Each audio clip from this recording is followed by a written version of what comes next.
I want to say one word, ఒక చెప్పాలనుకున్నాను ఏంటంటే సాధన. క్రీడ అంటే సాధన అనమాట. ఇట్స్ నాట్ లైక్ ఒకరోజు వచ్చి యోగా చేసి, ఒకరోజు వచ్చి ర్యాలీ చేసి, ఒకరోజు చూసి బాడీ ఫిక్షన్ కాదు క్రీడ అంటే. క్రీడ అంటే ఒక సాధన, ఎవ్రీడే, ప్రతిరోజు ఇది సాధన లాంటిది.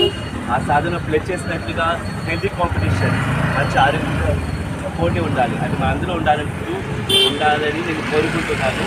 సెకండ్లీ, ఈ స్పోర్ట్స్ డేనా లెటెస్ట్ విష్ ఏంటంటే ఏదో 6 పథకాలు ఒలింపిక్స్లో కాకుండా మన దేశం, మన ప్రభుత్వం ఒక చిన్న క్రికెట్, హాకీ మాత్రమే కాకుండా రకరకాల స్పోర్ట్స్లో ఇంటర్నేషనల్ లెవెల్ మెడల్స్ రావాలి. లెటెస్ట్ విష్ దట్, అది కోరుకుందాం మన ప్రభుత్వం. ఒక చిన్న క్రీడ, ఒకటి మాత్రం రెండు మాత్రం కాకుండా ఇంటర్నేషనల్ లెవెల్లో ఎక్కువ మెడల్స్ రావాల్సిందిగా నేను కోరుకున్నాను ఈ యొక్క sports day. Thank you very much. All the best for your all the NGOs.